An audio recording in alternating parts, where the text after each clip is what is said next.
This is the East Idaho Prepcast on IdahoSports.com. That's right. Welcome in another edition of the East Idaho Prepcast on IdahoSports.com, presented by No Vape, Idaho Public Television's campaign to raise awareness about the dangers of youth vaping. Be smart, don't start. We are here to talk the biggest stories from Districts 5 and 6.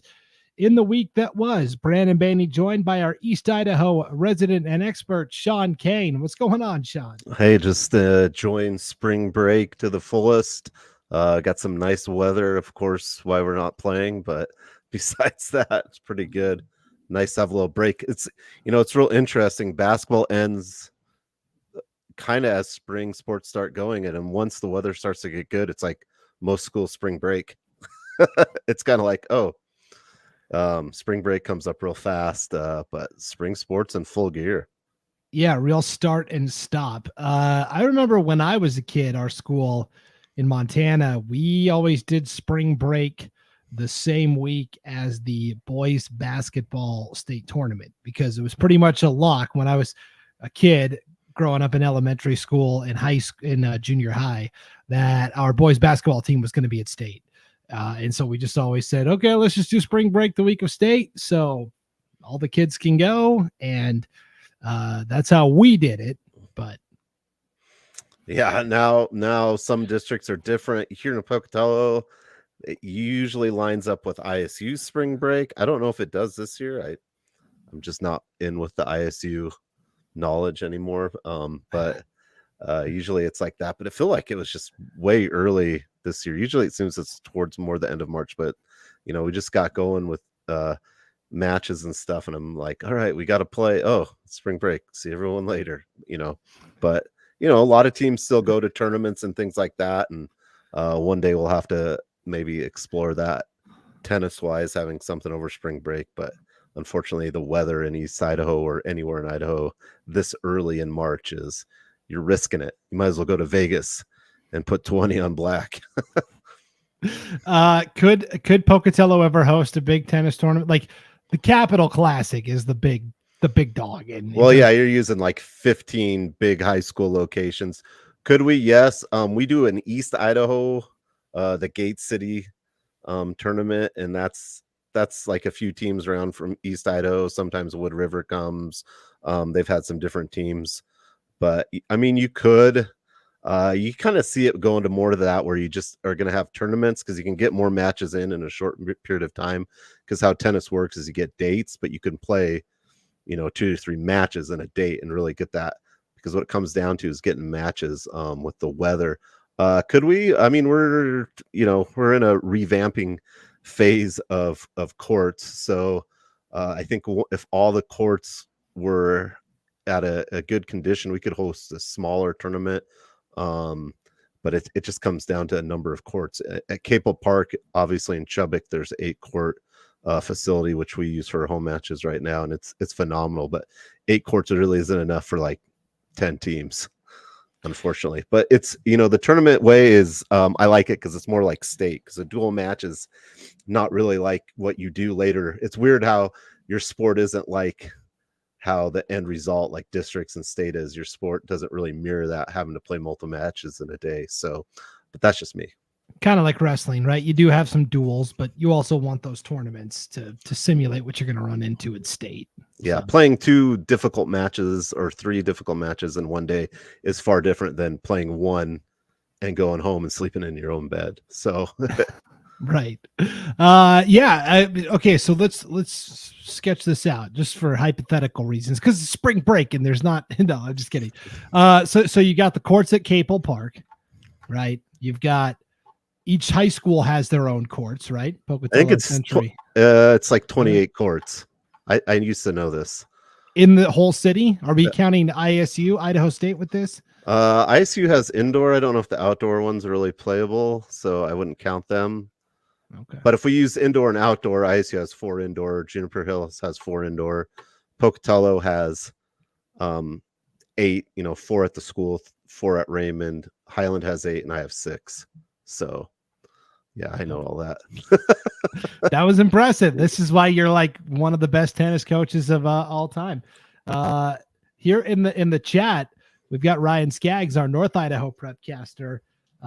Big tourney in Lewiston this weekend. Kane, you need to get up north. It's only a 9-hour bus ride. We have had the convo. Always Lewiston on the North Idaho Prepcast. They host a big one. A bunch of Washington schools come over. It is a good tournament, but man, hey, my inbox is always open.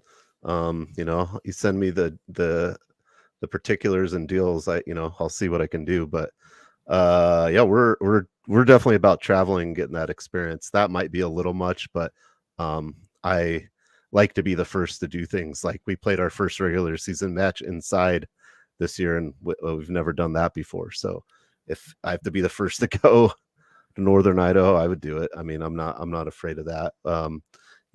Money is only gets in the way of what you want to do.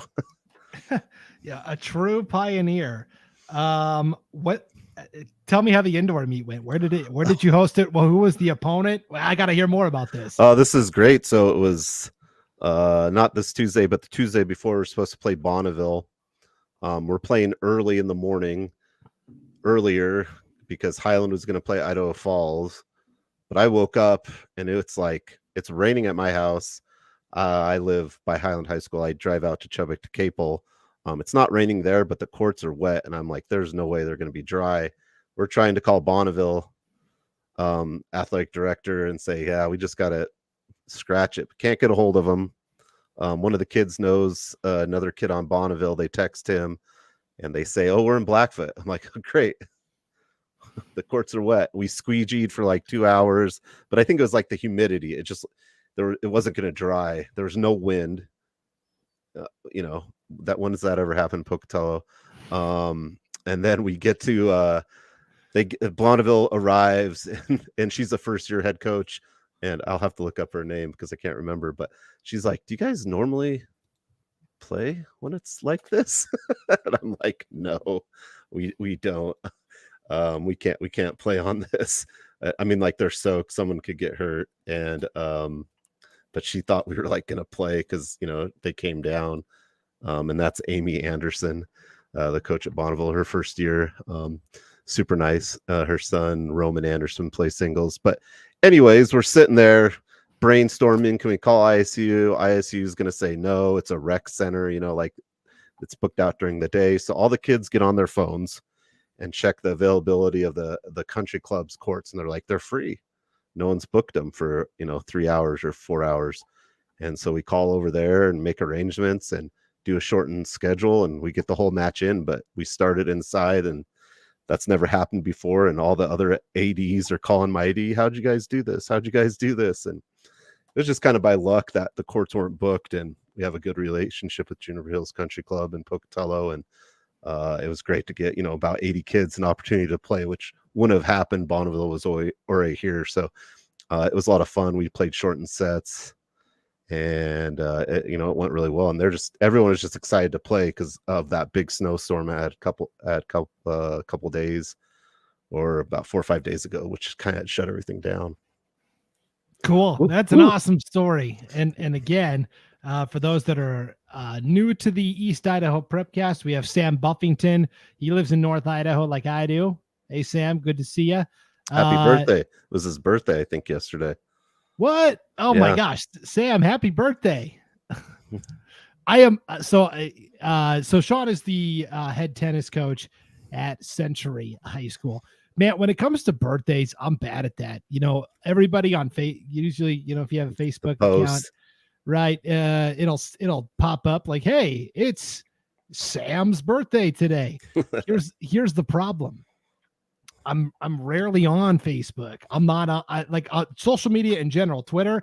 I get people sometimes that send me like DMs on Twitter, and I don't see it for like days or like weeks even. And it's not because I don't feel like talking to you. It's because I'm not on it a lot. And if I am, it's for work, and I'm just really quickly posting what I'm posting and getting out, and I'm not hanging around.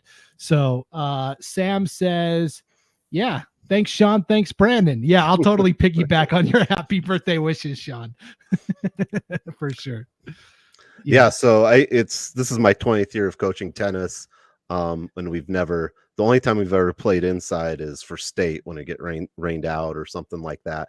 And so it's the first time ever we, started inside with a match inside.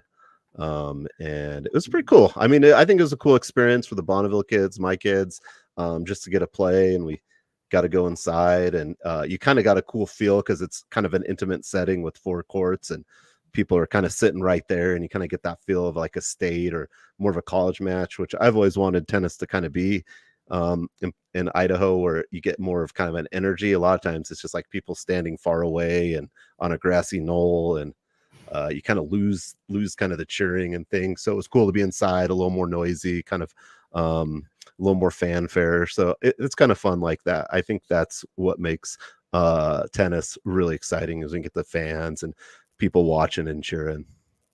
Yeah, you mentioned grassy knoll. I'm like on the lookout for JFK, Sean. That's yeah, I hear you. So give us the tennis breakdown. I mean, you're plugged into, especially East Idaho tennis, teams that are looking strong, individuals. I know, like, just from a general perspective, I know Hillcrest has had some incredible players come through the last couple of years. Bonneville is always strong. Blackfoot's had some good players. Thunder Ridge at the 5A level. Of course, Madison has kind of the gold standard with that beautiful facility they have up there. But give us the lay of the land in boys and girls tennis. I think let's just start with 5A. 5A, we've got a very strong girls Thunder Ridge team coming back. Thunder Ridge had girls on their JV last year that were better than a lot of regular teams, like mine included. They're loaded. Girls wise, Journey Hartman, the coach's daughter, her partner, they're going to be solid. They just have an endless list of girls at Thunder Ridge. Madison's always good, right? Madison's just, I don't know, they just have 30 or 40 kids for every sport, right? We just know this. They're going to be good. Highland's going to be really strong boys wise. Braden Johnson comes back as a sophomore after taking 4th. Pretty much everyone is graduated except one player from Boise that beat him in that 3rd place match. So Braden Johnson comes back looking to be a sophomore, maybe getting a state championship for Highland. He's in the mix big time right now. So, 5A, those are kind of what, I'm looking at are really good. Highland played Idaho Falls Friday and came away with a win. Idaho Falls is kind of new. They've got some names that are familiar, but they're like sisters, right? Of people coming back, but they'll be good too. Katie Woodhouse, there's been a couple Woodhouses that have been really good for Idaho Falls, so they're going to be solid too. Yeah, Bonneville, like I said, Roman Anderson, their number 1 singles player, the coach's son, he's good. And yeah, there's a ton of good tennis. The other teams, Hillcrest now, Nicole, or not, I can't think of her name. She took 2nd for Hillcrest. She graduated. Berkeley Olson graduated. So Hillcrest is going to look a little different. They have Nicole Tran. She's a good player. They're going to be tough. Blackfoot graduated some of their top players, so they're going to be a little younger coming in. We'll have to see. And get this, Brandon, first year ever, Shelley Rushets have a team. They've already played a match. They've played Bonneville. So Shelley doesn't have the facilities. They got a grant, like a $250,000 grant to build tennis courts in Shelley somewhere. I think there's already a park, so maybe they're just redoing that park that has tennis courts. So their team's traveling everywhere for every match because they don't have courts. So Shelley with the first year season adding to that District 6 4A, so they're going to be solid. And yeah, here in Pocatello, it's just me and Pokey because Preston doesn't have a tennis team, and Pocatello is going to be pretty good too. They've got some good returning players. They got a new head coach, former alumni Haley Scott. She played tennis at Pocatello High School with me. She's way better than me. She played at ISU. She's a phenomenal asset now for the Thunder. Haley Scott being their head coach and good friend of mine, and her first year, but definitely not inexperienced as far as coaching tennis, and she's going to do a great job. And for me, I'm pretty young, but all my young kids are really well. A lot of freshmen. And of course, Daniel McGee is a junior. You've heard his name before. He's gotten second and fourth in singles, but his brother is a freshman, Liam McGee. Those two might be playing together. We have Teton Lin, who is a freshman who's playing really well, and Max Shing, who's a freshman who's 2-0 in singles right now as a freshman. He beat Roman Anderson from Bonneville. He also beat Ryan Garrett from Burley, both two seniors that have been to state multiple times, and Max has beaten them already pretty convincingly. So he's going to be a strong player for 4 years for me. So, yeah, a lot of tennis. Don't get me started on talking tennis. No, that was good. Losing my breath, but there's so much, and a lot of teams haven't played, so I don't have a good barometer on some of the other teams like Skyline. Shay Shippen is a good girls singles player for Skyline, basketball player, of course we know. I would imagine she's still playing. She sometimes does tennis and track, so I don't know, but they're going to be solid too. And I think I nailed all the schools in Idaho Falls. There's so many. Does Kaisa Shippen also do tennis? I don't think so. I think she does do track. Okay, interesting. But Kaisa, I feel like Kaisa played once before, but I know Shay does. So they play, and they'll be Skyline. Skyline always seems to have the hardest pull to get tennis players out of. You get so many schools. I'm like, how many? You need so many good tennis players. Like, so in Pocatello, there's 3 teams. That's 56 kids for 3 good teams. And that's a lot of kids for 3 teams in Pocatello. So to have that many kids be proficient at tennis is tough. There's not a ton of tennis players as opposed to like other sports, right? It's a little smaller niche. But moving golf, I think, helps a lot of us. Yeah, because to fill out a tennis lineup, you need 4 singles players on the boys' side, 4 singles players on the girls' side. You need 4. It's 3?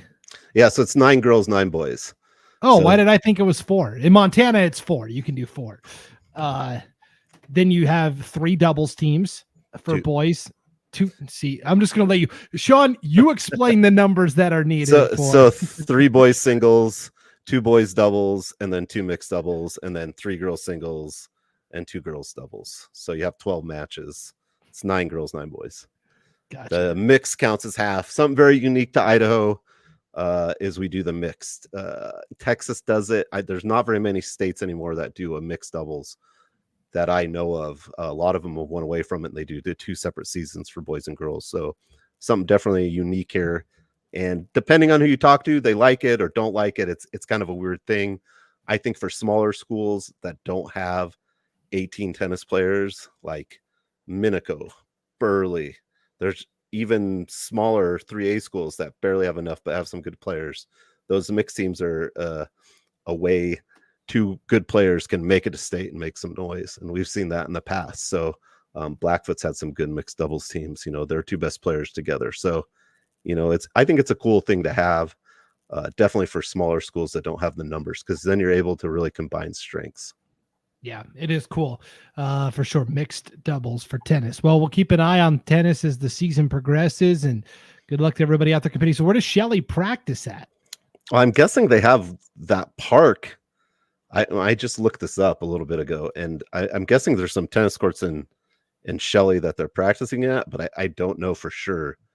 But they might not be great enough to play matches, but if you can bounce the ball and put a net up, you can practice. Trust me, I know. I'm practicing without lines right now, so which has actually been pretty good. But I think they must just be practicing there. I guess Blackfoot would be the closest, but I don't know if they're sharing or anything. I just really don't even know that much about it until I saw them on the schedule and talked to a few people that it was their first year. But I think that's great. I mean, you got to start somewhere and get that program going, and why not? And just get it started. And it's great they got that grant, and we'll have courts eventually. It sounds like probably for the next season next year. Cool. That's awesome. More opportunities for more kids. That's what it's all about for sure. All right. Before we look at the rest of the spring sports landscape or lack thereof, if you're from Idaho and you're between 13 and 18 years old, enter the No Vape video contest to expose the shadowy commercial tobacco marketing tactics behind vaping. Just create and upload your 90-second vape bashing masterpiece, and you could win a portion of the more than $10,000 in prize money being awarded. Deadline to enter is April 1st. Winners will be announced May 1st. Raise your voice about the dangers of vaping and win big cash prizes thanks to No Vape Idaho. KNOW. No Vape Idaho. It's right there in the top right-hand corner. I think I'm pointing the right way. There we go. Yeah, that way. All right. Let's move on to track and field. We had kind of the opening weekend of competition last week, Sean. And right out of the gates, I saw this on one of the few times I was on social media. I actually saw this from Firth High School. They went over to a meet hosted by Canyon Ridge over there in Twin Falls. And it was pretty remarkable, Sean. On the boys' side, they had 38 new PRs. For those that aren't in the track and field lingo, PR, personal record. That's the goal every meet, is to improve your own personal record. 38 new PRs on the boys' side, 19 new PRs on the girls' side. That's the way to start. I mean, that's and I'm assuming it's their first meet, running, Yeah. too. So Right. Come out of the gate literally with PRs is unreal. And what a way to build your season and set goals. I know track is so much about goal setting and how we shave this second and this, and get this much higher. But as you already start with PRs, you've just set yourself up to, you already beat some goals. So that's amazing. Yeah, it's pretty incredible. So Kinsey Nielsen won the 1,600 meter run. She's a great distance runner for Firth. Definitely one to keep an eye on this year. And then the other the big meet that was taking place in East Idaho, Sean, was in Preston. This initially was going to be a quad, but it kind of ballooned into a larger event. Yeah, at first I think it was just going to be Century and Preston, and then it turned into a quad, and then we've got 9 teams. So you had Bonneville, Hillcrest, Preston, Century, Idaho Falls, Thunder Ridge, Grace, Madison, and Westside all ended up going last Friday down in Preston, because Preston's been one of those areas where they've been able to play baseball and do track. The weather's been good enough. But yeah, it was nice to get that competition in. And, looking at those results, you've seen some familiar names, right? Matea Magnum wins the 200 and 100. You've got 100 boys, Parker Elliott from Idaho Falls. Now, that's a name we've heard before. Some different players there. So, there's they pole vaulted as well. And I was surprised. Every time I see pole vaulting, I just immediately think Rigby. But Rigby wasn't there. But Preston girls got the pole vault. But yeah, a lot of great results. But 9 teams getting it done is great. Yep. And of course, the best pole vaulter in Idaho is Abby Scott. Yeah, that's what I'm thinking. Yeah, that's what I was thinking. And then in the 400 meter, you have Parker Moser from Westside wins. That's pretty big over some 5A schools, but he's a fast little guy. I don't think he's very little, but he's I've seen him run. He's a great 3-sport athlete for Westside for sure. Yeah, Abby Scott, the great pole vaulter from Rigby, signed with Utah State. She's going to be a member of the Aggies track and field program next year. Matea Mangum, you mentioned from Century, won the 100 in a time of 12:08. That's the best time in the state of Idaho very early on in the season. And meanwhile, Highland went over to Boise to compete in a quad meet over there. And Tambry Bell came hot out of the gates in the 400, 56:76. That is the best time currently in the state of Idaho in the 400. Also at that Preston quad, Sean, you had Leah Pebley of Hillcrest clear 5'4" in the high jump. That's the top mark in the state so far. And then Abby Scott from Rigby cleared 12 feet in the pole vault. She cleared 13 feet last year. So that's just, she'll build up to that as she goes. But already, some East Idaho standouts on the statewide leaderboards to start the year. The team scores at the Preston quad, whatever you want to call it, Preston invite. The Preston girls ran away with it. 173.3 points. Century was second at 75.6. So, I mean, you're talking about almost 100-point margin of victory. Yeah. Boys race was very tight. Idaho Falls wins the team title, 93.67 points.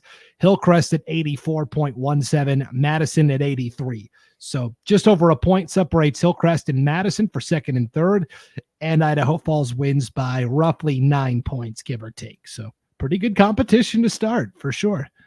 Yeah, and Idaho Falls always has those great distance runners, right, for track. It's always a big boost to their total scores.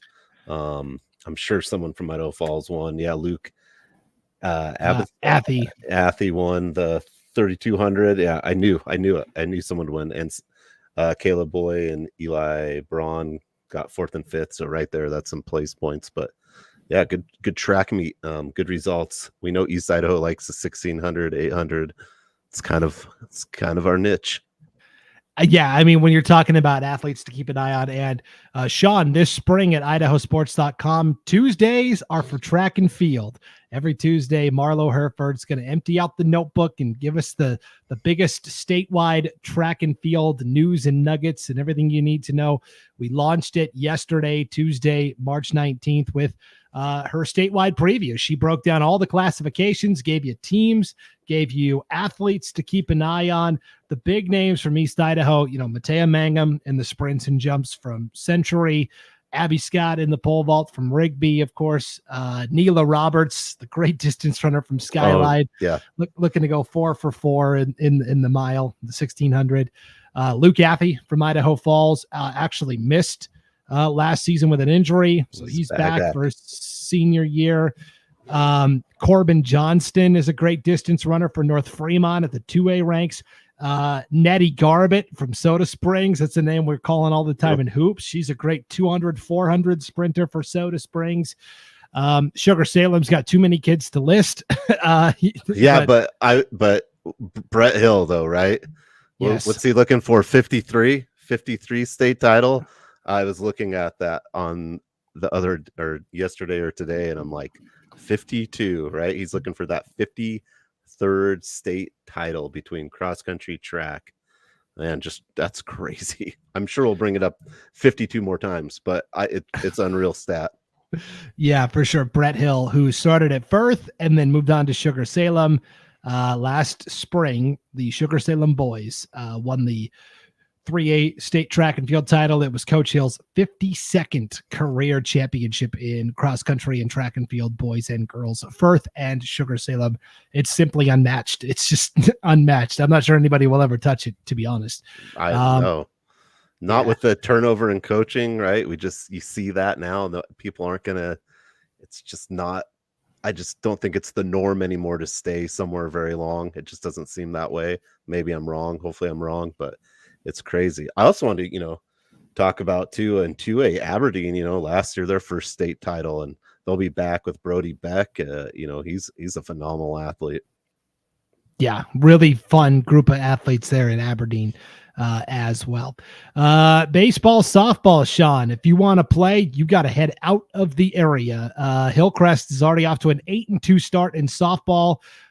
Mostly because they went south to Utah for a pair of tournaments. One 2 weeks ago, one last week. In fact, the entire High Country Conference 4A was in St. George, Utah last weekend. Hillcrest, Blackfoot, Bonneville, Skyline, Shelley, and Idaho Falls, plus Highland, and then a couple of 2A teams, Bear Lake and West Jefferson. They all went down to St. George, Utah, to compete at the Dixie Sunshine Classic. I think the sun only shined for one day, though, because the schedule for Saturday got wiped out. But some interesting results. Highland had to play Bear Lake, which you don't see often, 5A versus a 2A. Highland did win that game. And then Highland and Hillcrest kind of looked at each other and said, well, the games got wiped out in St. George. Why don't we head back to Idaho and just play each other in the doubleheader? Hillcrest swept that. Hillcrest is going to be very good this year. In terms of the 5A ranks, I'm not sure yet. I'm not sure there's enough data to really gauge.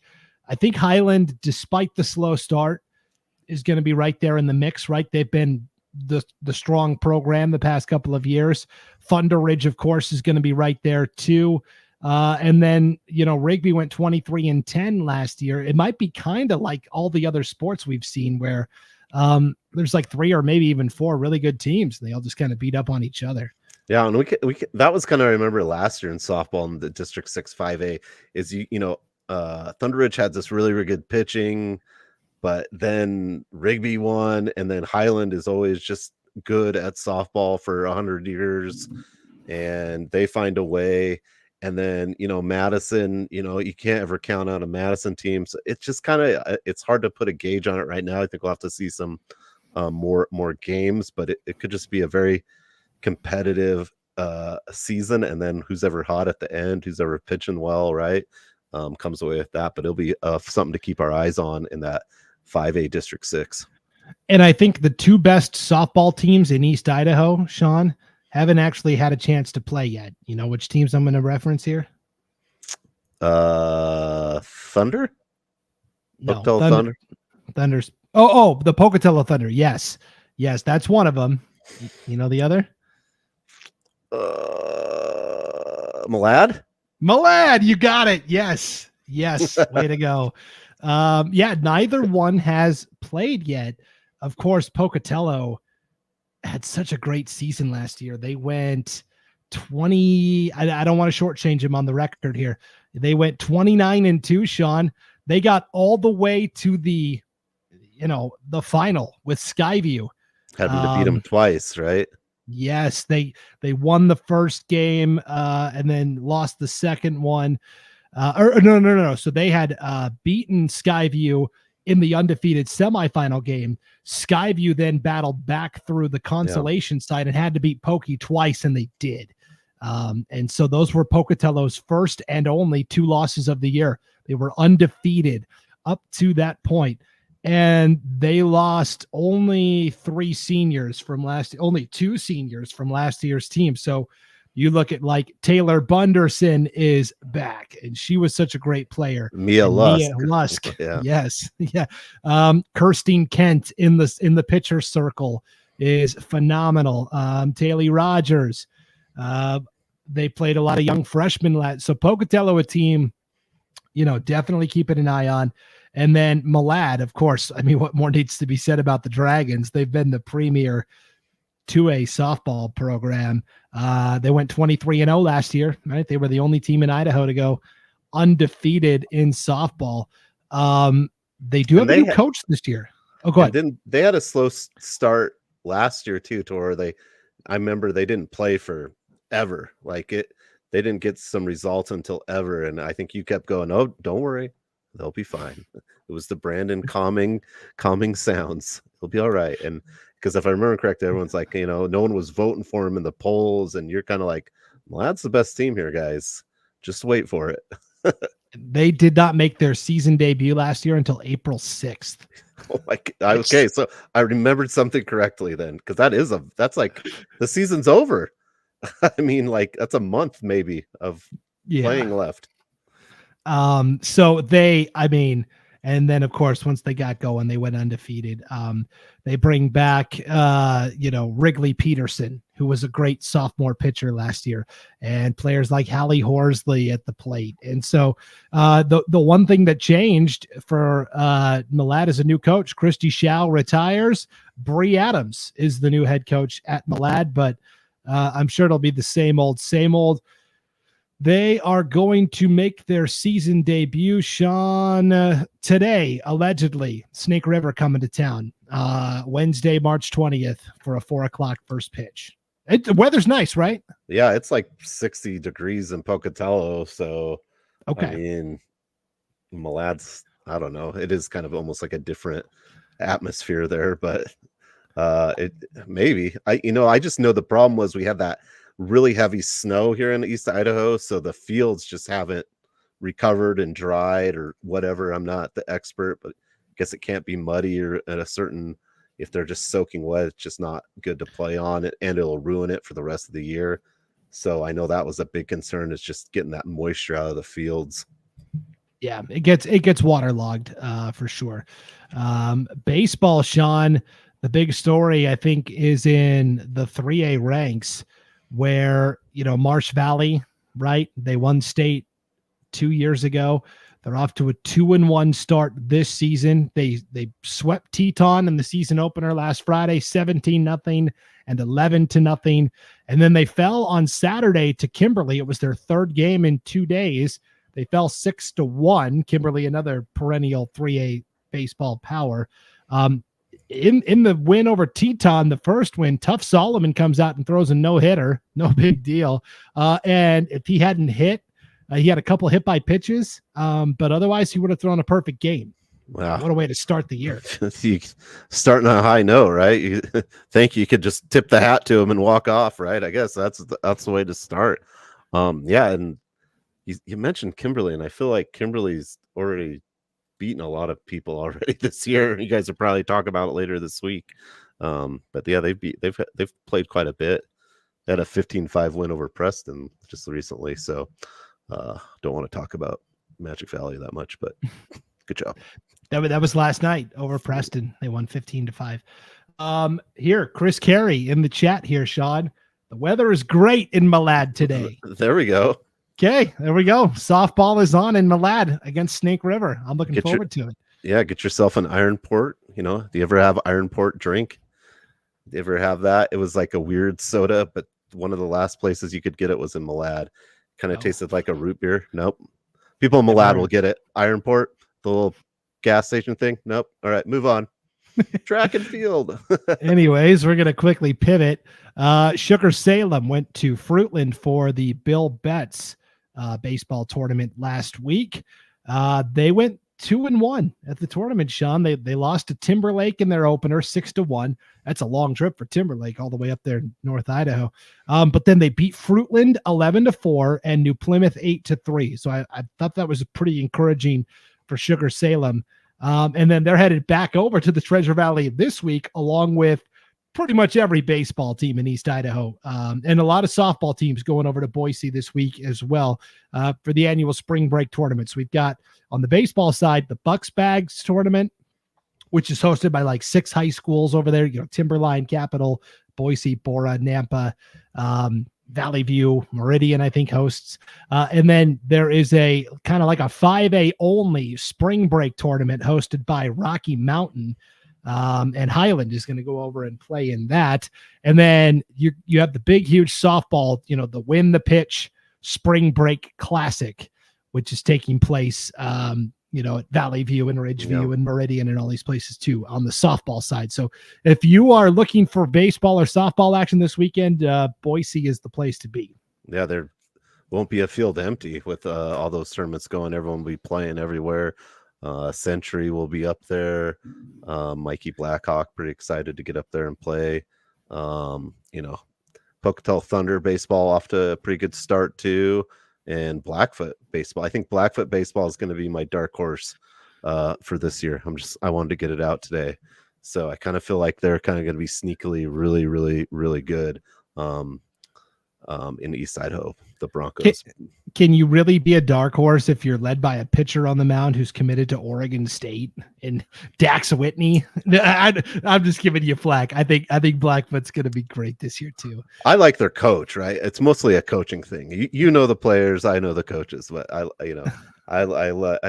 like Blackfoot's coach. He's always so much fun, but yeah, I have like this feeling like Blackfoot's going to sneak in and maybe win a state title in baseball. Don't know why. Just felt it as I woke up this morning. Okay. And, Bonneville was the most recent team from East Idaho or from District 6, I should say, to win a state title. And, of course, Pocatello, Coach Vinny Benavidez, right? They did it last year. They beat Twin Falls. Or actually, they beat Bishop Kelly in Twin Falls to win the 4A title last year. Pokey off to a 1-3 start, Sean. They opened with a win over Madison, 7-5, but since then they've lost to your Blackfoot Broncos, 11-1, and then they lost to Twin Falls last night, 14-4.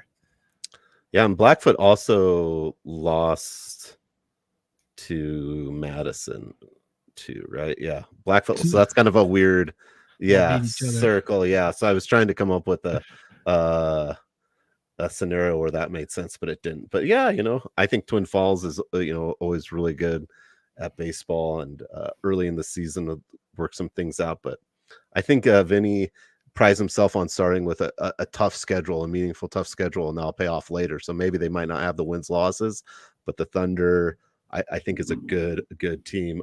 They bring back a lot of great players, and Stookie, and Keller's pitching. I can't imagine his pitch is slow. He's like 8 feet tall. Boom, so I think they'll be all right. But maybe a little bit of slow start with that game in Twin Falls. But I think baseball's so hard. They just, you're in a place where you can play, or you're in a place where you're hitting inside in a cage, and then you go travel and play. And those are two different things, right? I think it's such an advantage if you're out on the field playing and practicing, or if you're inside in a practice facility. But that's just my opinion. Yeah, nope. It's if you're a Pokey fan, you're good. Nothing to worry about. And look at this. We've got Coach Benavidez in the chat, Sean. Not how you start, it's how you finish. No doubt. I was just gonna say that. That's what I said. Long season for sure. We love Coach Benavidez and Pokey baseball for sure. Comment from Scott Burton, our Magic Valley Prepcaster. Scott and I are going to do the Magic Valley Prepcast tomorrow sometime. Great show, boys. I learned so much about tennis. I am no longer Tom Hanks in Bachelor Party. I don't think you ever were, but there you go. You're imparting your tennis knowledge on the masses here, Sean. Okay, before we get out of here, let's take one look back to basketball season. Last weekend up at North Idaho College in Coeur d'Alene, we had the statewide All-Star Basketball Games. East Idaho performed exceptionally well, Sean. Rylie Edlefsen of Snake River came out and was the MVP of the girls' game, and she was playing against Division I players, playing with Division I players, and it's Rylie Edlefsen, the commit to Northwest Nazarene University in Nampa, who comes out and leads all scorers with 25 points and wins the MVP. Way to go, Rylie. Yeah, and in watching that, you really see the size difference, right? Rylie is not the tallest person out there, but just the ability to play the way she does with the size she's at, I think that's just the amazing thing that stood out for me watching. But I mean, I already knew she was great from being here in East Idaho and getting her to watch her play multiple times, but just seeing her amongst all the trees of those other girls, I was pretty impressive. And sometimes we talk about height means so much, but when you're just a good basketball player, throw the height out the door. I mean, really, she shows what, how the non-traditional kind of height thing happens there. So congrats to Rylie. Yeah, Edlefsen is 5'7", but she stole the show. She made the finals or the semifinals of the 3-point contest. It fell to Sid Rodriguez of Hawaii in the girls' final, and then Sid Rodriguez of Hawaii won the overall co-ed 3-point contest. And then in the dunk contest, Sean, you called it. We kind of gave our predictions last week on the East Idaho Prepcast, and you nailed it. You said Ty Brown of Teton was going to go out and win the slam dunk contest, and he did. He delivered. Thank you, Ty Brown. The check's in the mail. No, yeah, he'll be probably doing some track too, right? Doesn't he? Long jump? The high jump, yeah. I remember him having some huge high jumps last year. So, but what a stiff competition though. You were saying before how, and also I thought Riker Appleton from Milton would do a good job too dunking, because I watched some of his games at state. But Ty Brown, congrats, man. East Idaho can dunk. We're just not farmers down here. We're dunkers. That's right. It was cool to see. I learned a couple of cool things about Ty Brown over the weekend. The first was he obviously great wide receiver in football, excellent forward in basketball, great high jumper in track. He is also an outstanding member of the District 6 Orchestra, Sean. What instrument? A big guy like that, he's playing the cello, right? Oh, wow. Okay. Yeah. It was cool. Awesome. Yeah, that was cool to discover. And then we did an in-game interview with Ty Brown on the broadcast on IdahoSports.com on Saturday. And we kind of asked him, like, cameo appearance. One of your little ones ran on. We asked him, what are your plans? He's going to go on a church mission for 2 years. And then he said, after the 2-year mission, he said, I don't know, probably just go to BYU, Idaho and be a student and hang out. And I'm like, if I'm a college coach, I'm calling Ty Brown today. Like for anything, right? Basketball, football, track. I bet you he could play baseball if you wanted him to. Yeah. Hello, anyone? Bueller? He doesn't have any offers for. That's surprising. Yeah, and maybe he does, and just wants to be a student too. I guess we didn't dig that far into it, but I was like, okay. I mean, that's cool. He's such a great kid too, real quiet and nice, well-mannered kid. So it was really fun to get to see everybody from East Idaho go over there and compete. And boy, Dave Austin from Hillcrest was coaching one of the boys' teams, coached him to a pretty significant win. It was a blowout. This year, the teams had sponsors, and he was coaching Team Dominoes, and he was going up against Team IdahoSports.com. Team IdahoSports.com did not fare well, Sean. It was ugly. I mean, it's an all-star game, right? They were down. IdahoSports.com was down 27-3 to start the game. But we're here every week, though. That's right. In life, when you take it on the chin, you got to come back and earn it. So what did Vinny say? It's not how you start, it's how you finish. That's right. How's it going to finish next year? That's right. That's great. Okay. Well, big thanks to everybody for tuning in to the East Idaho Prepcast here on IdahoSports.com.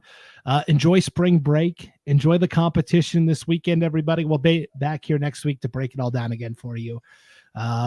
Same great time, same great place. For Sean Kane, I'm Brandon Baney. Thanks for tuning into the East Idaho Prepcast, presented by No Vape Idaho on IdahoSports.com.